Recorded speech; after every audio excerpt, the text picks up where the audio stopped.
Saudara yang terkasih di dalam Yesus Kristus, mari kita mulai ibadah kita pada pagi hari ini dengan bersaat teduh sejenak.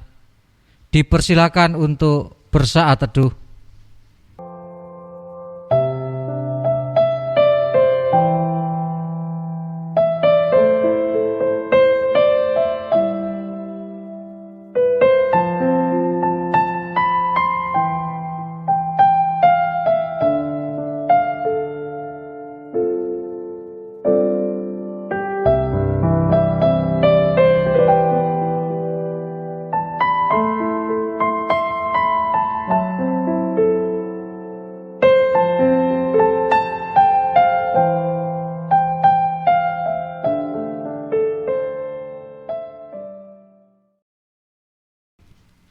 Mari saudara, kita bangkit berdiri, kita menaikkan pujian bagi Tuhan dengan menyanyikan Kidung Jemaat 3, bait 1 dan 3, kami puji dengan riang.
Tuhan yang menciptakan langit dan bumi adalah sumber pertolongan kita.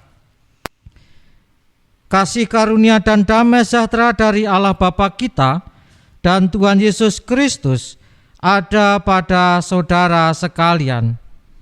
Amin. Jemaat dipersilakan untuk duduk kembali. Saat ini saudaraku, kita akan menerima hukum kasih yang terambil dari Matius 22 ayat 37 sampai dengan 40 yang demikian.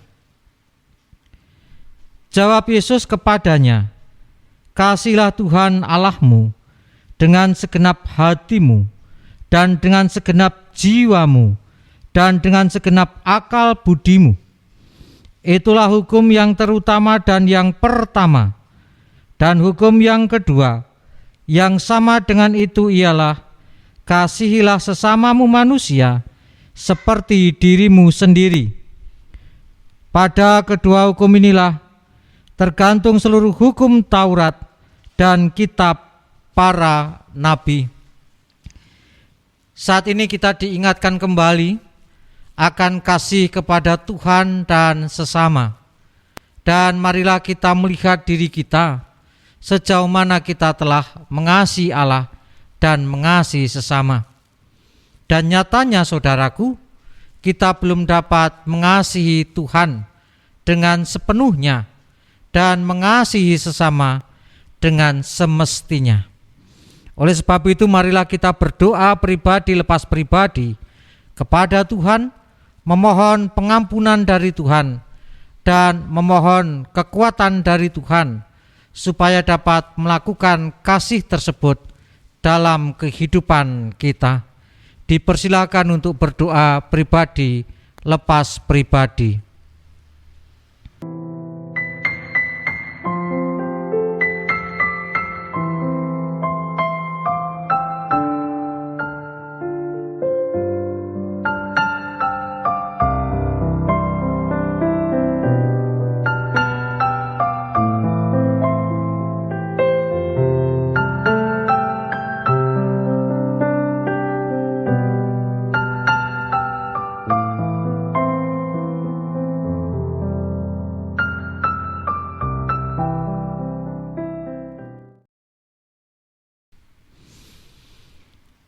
Saudara yang terkasih, kita juga akan menerima berita anugerah yang terambil dari 1 Timotius 4 ayat 8 sampai dengan 11 yang demikian.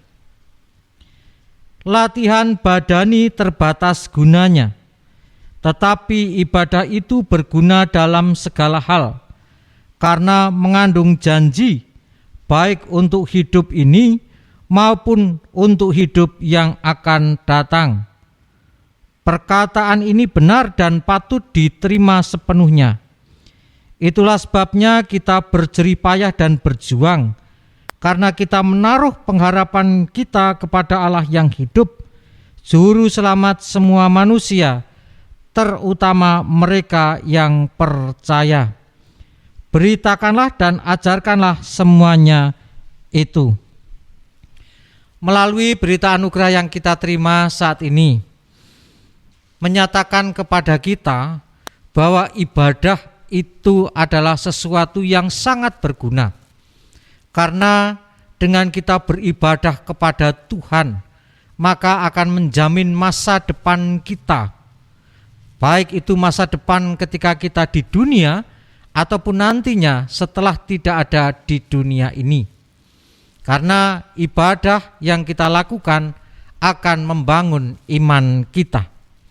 Dan oleh sebab itu, marilah kita bersama-sama sambut berita anugerah yang telah kita terima ini dengan menaikkan Kidung Jemaat 428 bait 1 dan 2. Lihatlah sekelilingmu.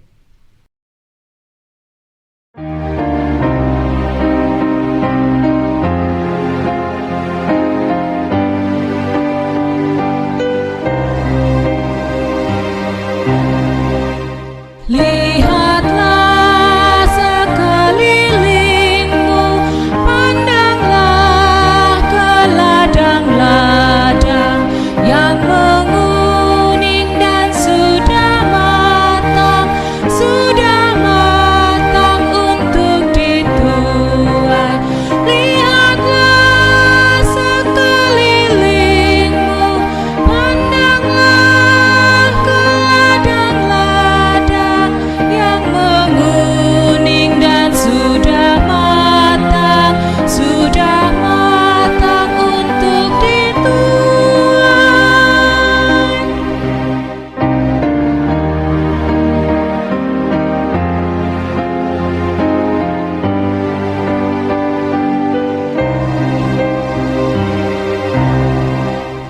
Memang banyaklah tuaian, pekerjaannya sedikit.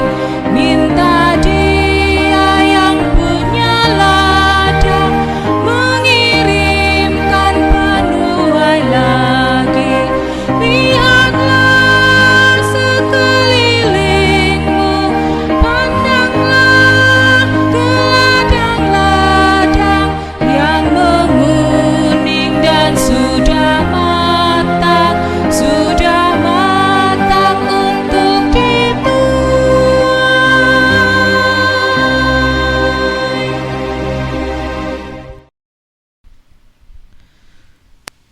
Saudaraku, mari bersama-sama kita berdoa.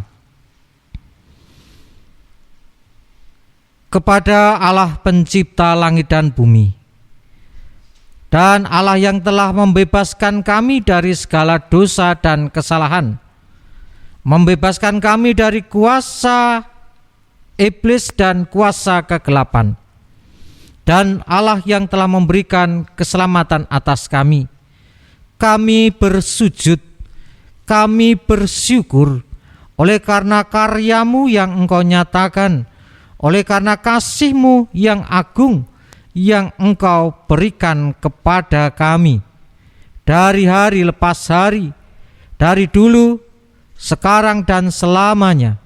Karya-Mu akan terus-menerus Engkau berikan kepada kami.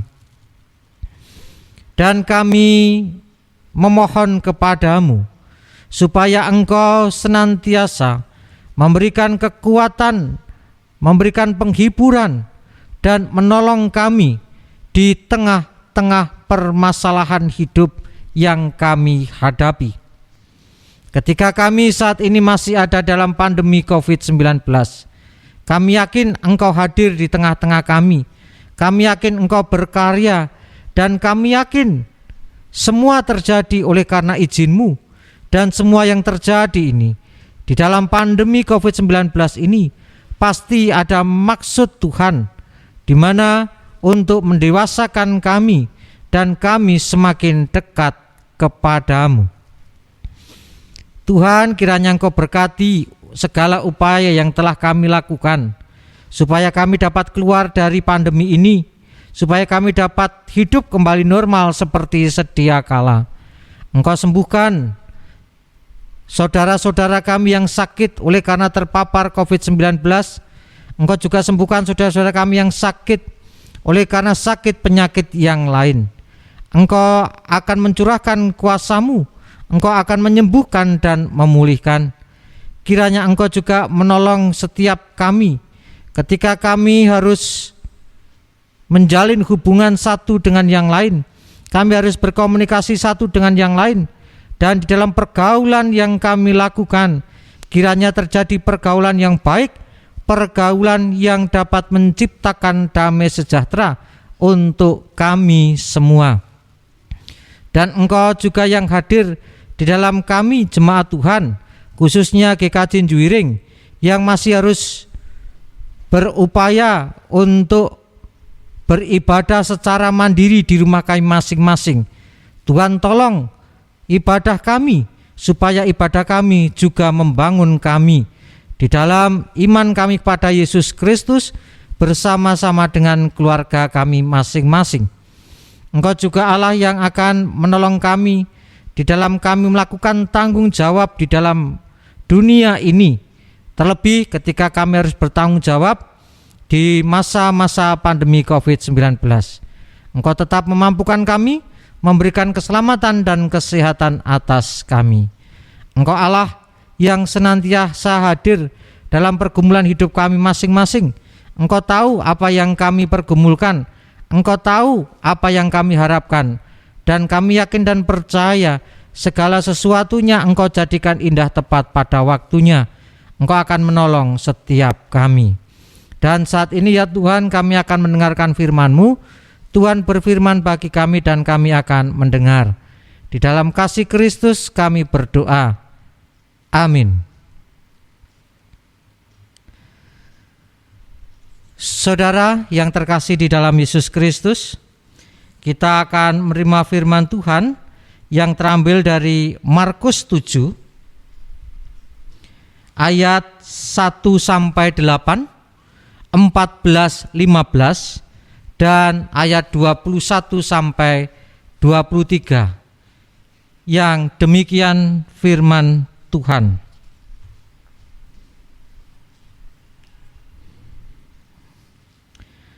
Pada suatu kali serombongan orang Farisi dan beberapa ahli Taurat dari Yerusalem datang menemui Yesus. Mereka melihat bahwa beberapa orang muridnya makan dengan tangan najis, yaitu dengan tangan yang tidak dibasuh. Sebab orang-orang Farisi seperti orang-orang Yahudi lainnya tidak makan kalau tidak melakukan pembasuhan tangan lebih dahulu.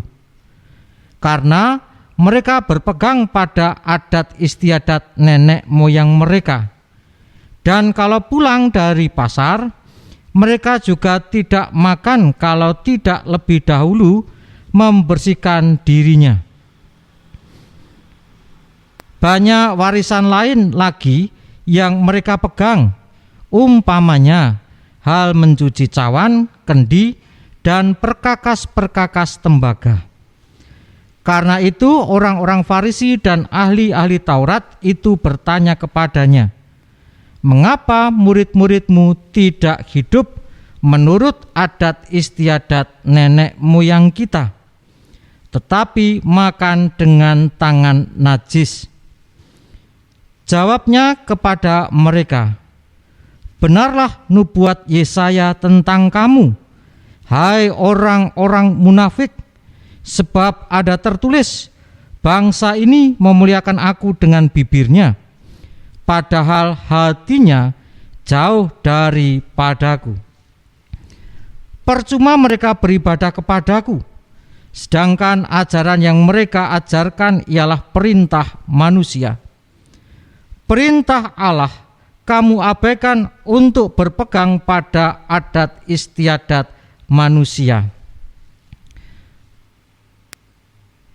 Lalu Yesus memanggil lagi orang banyak dan berkata kepada mereka, "Kamu semua, dengarlah kepadaku dan camkanlah.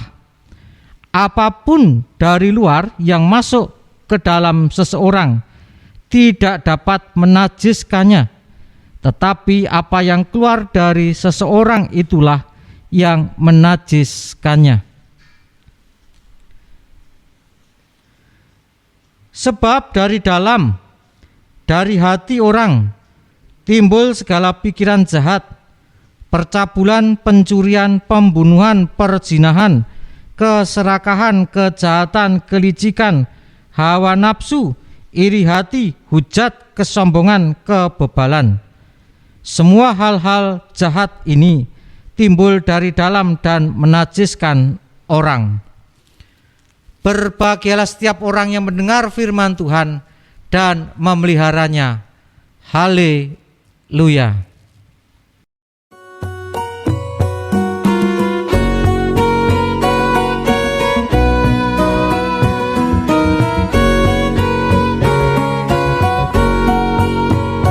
Haleluya, amin.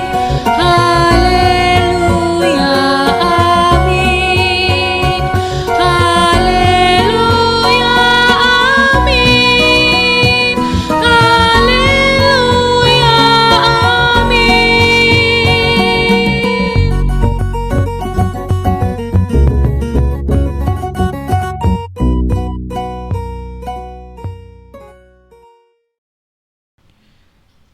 Saudaraku yang terkasih, sebagai orang percaya, kita tentunya melakukan berbagai macam rutinitas agama, seperti kebaktian minggu. Dulu sebelum pandemi, kita bersama-sama setiap hari Minggu atau hari besar keagamaan kita itu berkumpul di gereja untuk bersama-sama melakukan kebaktian. Namun sekarang kita harus beribadah di rumah kita masing-masing oleh karena situasi dan kondisi saat ini. Di samping kita melakukan kebaktian yang kita lakukan secara bersama-sama, kita juga menerima firman Tuhan, membaca firman Tuhan setiap hari pada saat-saat tertentu atau setiap saat di rumah kita masing-masing.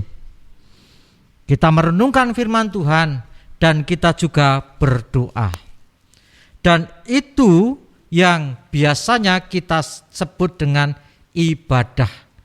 Segala rutinitas agama itu seringkali kita sebut dengan kata ibadah.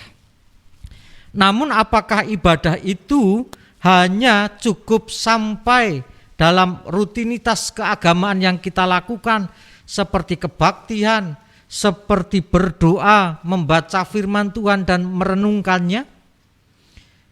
Dalam pokok-pokok ajaran Gereja Kristen Jawa dan dalam tata laksana Gereja Kristen Jawa, ibadah diartikan cara orang-orang percaya bersama-sama mengungkapkan dan menghayati hubungannya dengan Allah berdasarkan penyelamatan yang telah mereka alami. Itulah ibadah dalam pokok-pokok ajaran Gereja Kristen Jawa dan tata laksana GKJ. Bahwa ibadah adalah cara orang-orang percaya secara bersama-sama mengungkapkan hubungannya dengan Allah. Ketika kita kebaktian, ketika kita berdoa, ketika kita membaca firman Tuhan, ini adalah cara-cara yang kita lakukan untuk mengungkapkan hubungan kita dengan Allah. Namun tidak hanya sebatas itu. Cara-cara yang kita lakukan untuk mengungkapkan hubungan kita dengan Allah juga dapat kita lakukan dalam praktek-praktek hidup sehari-hari. Ketika kita melakukan firman Tuhan, ketika kita taat kepada Tuhan, melakukan apa yang Tuhan kehendaki, berjalan seturut dengan kehendak Tuhan, itulah ibadah. Jadi secara umum, ibadah itu adalah cara kita mengungkapkan hubungan kita dengan Tuhan atau menjalin hubungan dengan Tuhan tanpa dibatasi ruang dan waktu. Kapanpun, dimanapun, sewaktu-waktu kita harus melakukan atau menjalin hubungan dengan Tuhan. Jadi tidak hanya terbatas dalam kebaktian membaca firman Tuhan dan berdoa. Membaca firman Tuhan, berdoa, kebaktian adalah ibadah secara khusus. Namun secara umum ibadah kita adalah kita tunjukkan dengan praktek-praktek kehidupan kita. Karena apa yang kita lakukan itu semuanya adalah cara kita untuk menjalin hubungan kita dengan Tuhan. Dan dikatakan di sana menjalin hubungan dengan Tuhan itu didasari dengan pengalaman kita atau kita mengalami penyelamatan Allah. Apa yang dimaksud dengan mengalami penyelamatan Allah? Mengalami itu adalah merasakan dan menjalani. Setiap orang percaya harus dapat merasakan kasih Allah, harus dapat merasakan kuasa Allah, penyertaan Allah di dalam kehidupan kita. Sehingga dengan kita merasakan kuasa Tuhan, merasakan kasih Allah, merasakan karya Allah dalam hidup kita, kita menjadi percaya kepadanya, kita bersyukur kepadanya, dan kita menyandarkan hidup kita ke dalam kuasa tangan Tuhan. Yang kedua adalah menjalani.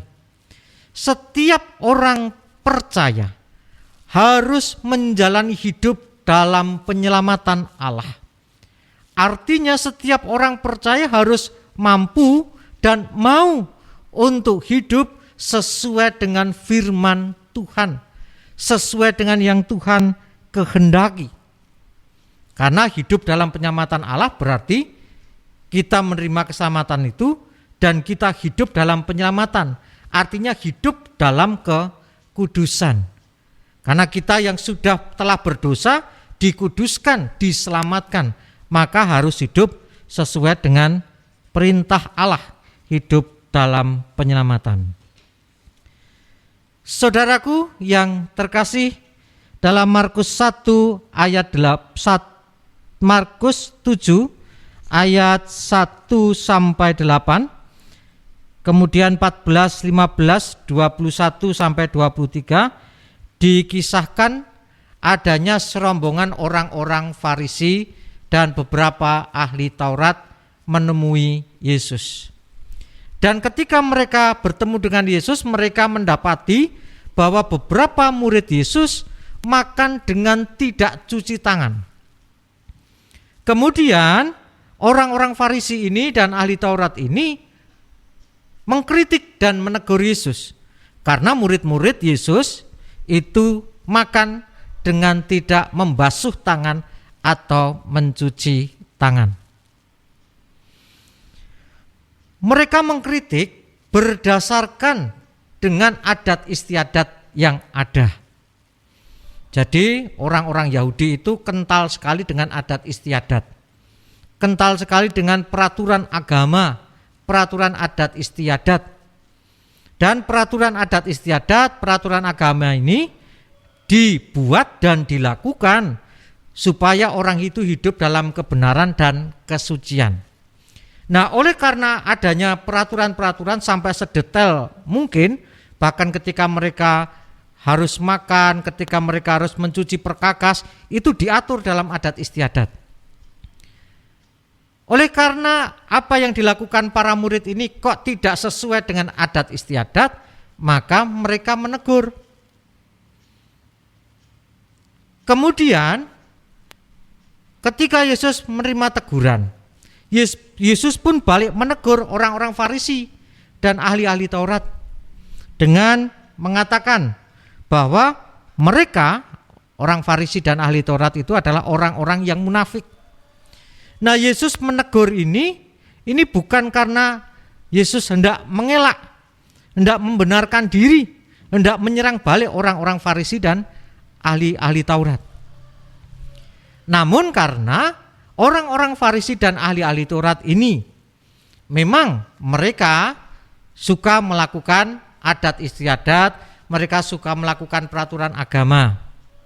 Namun hanya sebatas untuk formalitas saja, supaya dilihat orang, dilihat sebagai seakan-akan orang yang saleh, orang yang baik. Jadi mereka melakukan ritual keagamaan peraturan hanya untuk pencitraan, supaya dilihat baik. Dan ketika mereka melakukan itu di depan banyak orang, dipamerkan. Tapi ketika tidak ada orang, ya mereka tidak melakukan hal itu. Bahkan tidak jarang mereka, ahli Taurat dan orang Farisi, adalah orang yang paham soal kitab suci, soal peraturan adat istiadat. Nah, kadang-kadang mereka menggunakan peraturan agama, peraturan adat istiadat untuk mencari-cari kesalahan orang lain supaya mereka dikatakan lebih baik dari orang lain. Dan Yesus tahu ketika orang Farisi ini dan ahli Taurat itu mengkritik murid-murid Yesus, itu bukan karena mereka ingin meluruskan, membenarkan apa yang dilakukan oleh para murid, ditegur kemudian supaya melakukan sesuatu kebenaran atau melakukan tradisi yang benar. Bukan itu tujuannya. Karena tujuannya memang untuk mencari-cari kesalahan para murid, terkhusus mencari kesalahan Yesus. Maka Yesus balik menegur mereka, "Hai orang munafik." Yesus sendiri tidak menolak peraturan agama. Yesus sendiri tidak menolak adat istiadat. Semua peraturan agama, adat istiadat itu baik karena memang dibuat untuk membangun, untuk menuntun dalam kebenaran dan menuntun dalam kesucian.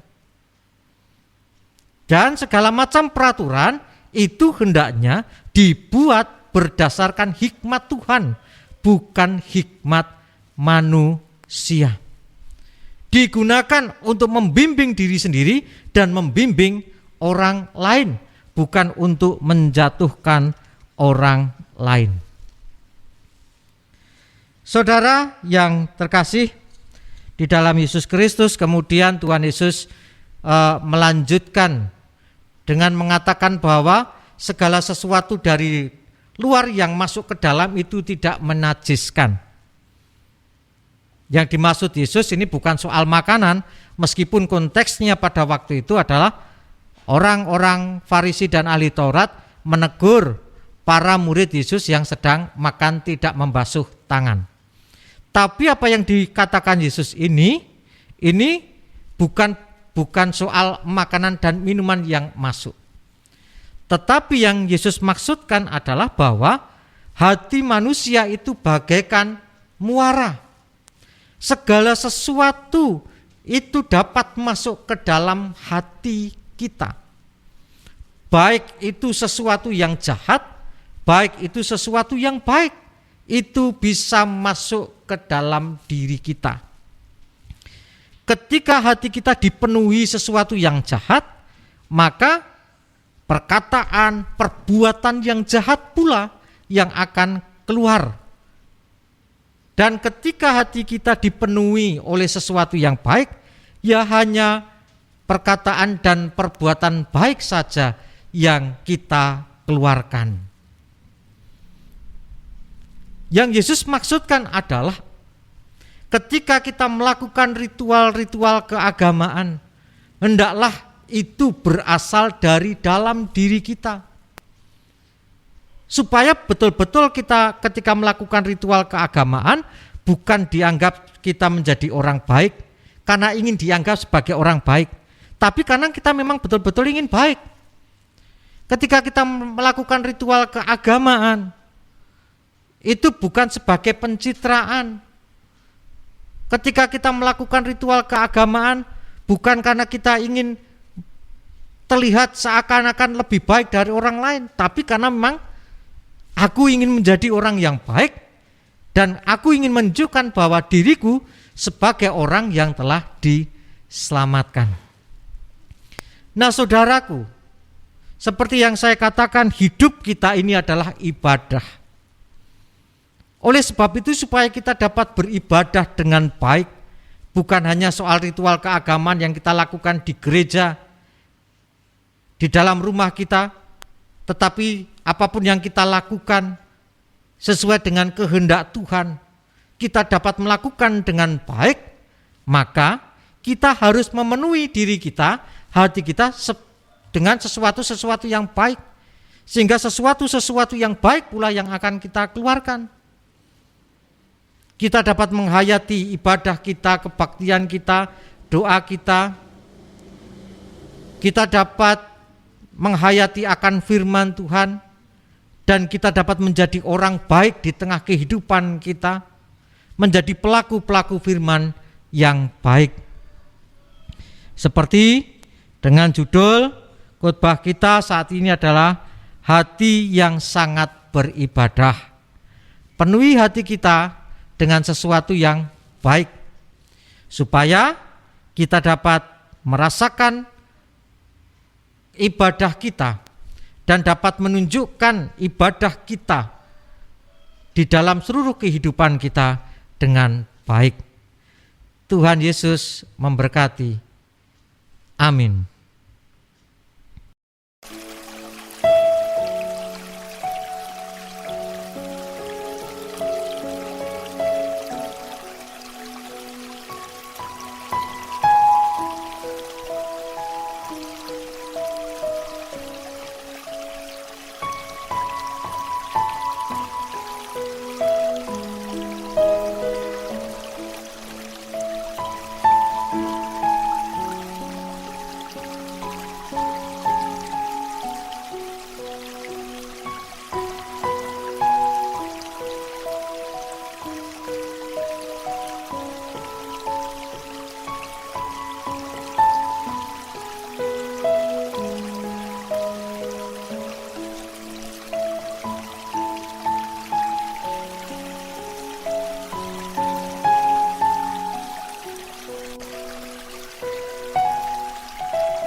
Saudaraku yang terkasih, mari kita mengaturkan persembahan. Adapun persembahan kita dasari dengan Lukas 21 ayat 3 sampai 4 yang demikian.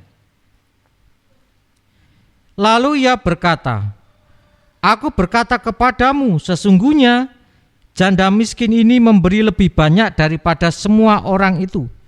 Sebab mereka semua memberi persembahannya dari kelimpahannya, tetapi janda ini memberi dari kekurangannya. Bahkan ia memberi seluruh nafkahnya."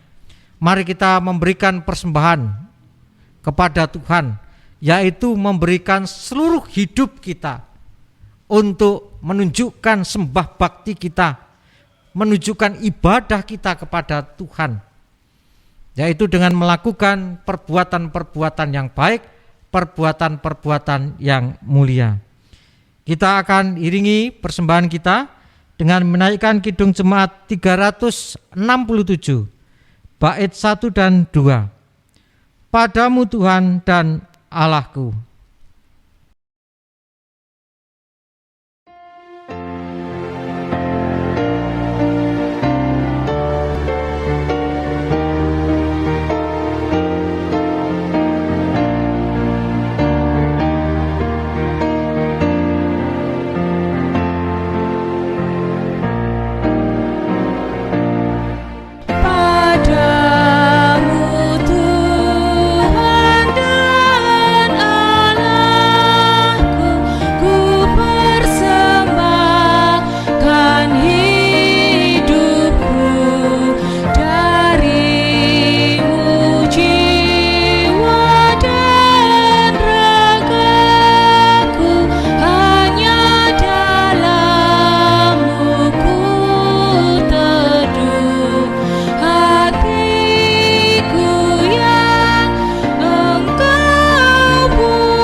Saudara-saudara, mari kita bersama-sama berdoa.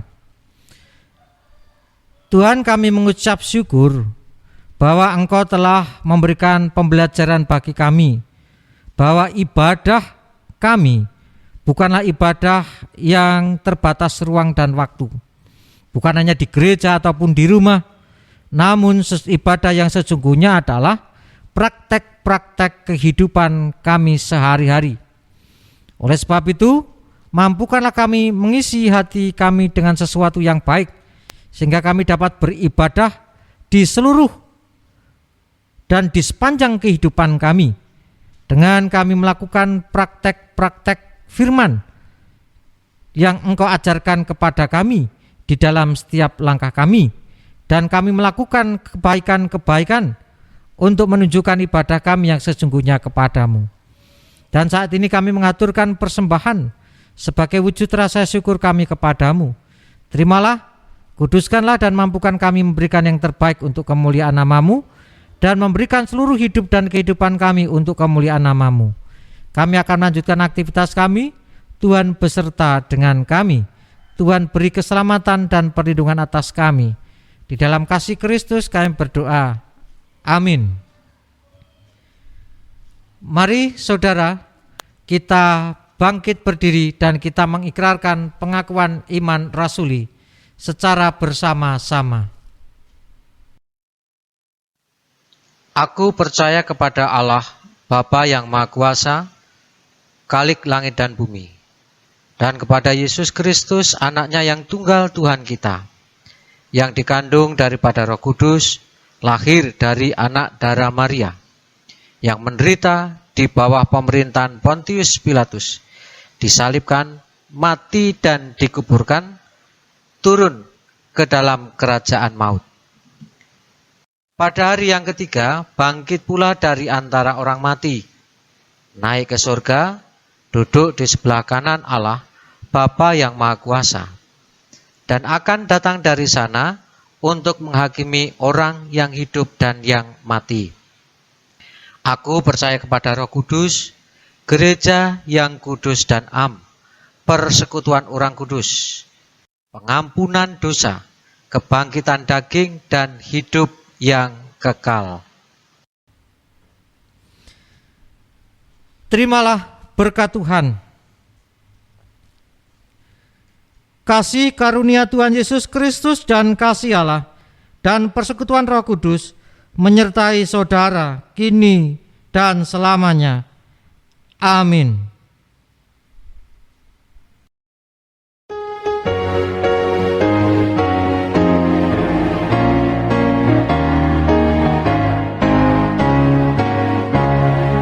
Ikuti kau saja Tuhan, jalan damai bagiku.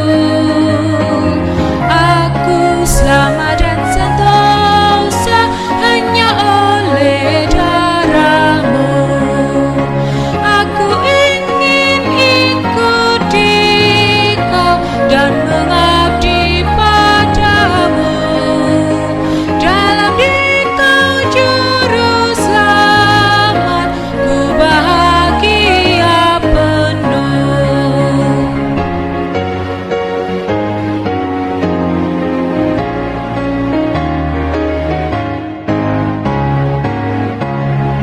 Ikut dalam kesucian, lahir batin yang bersih.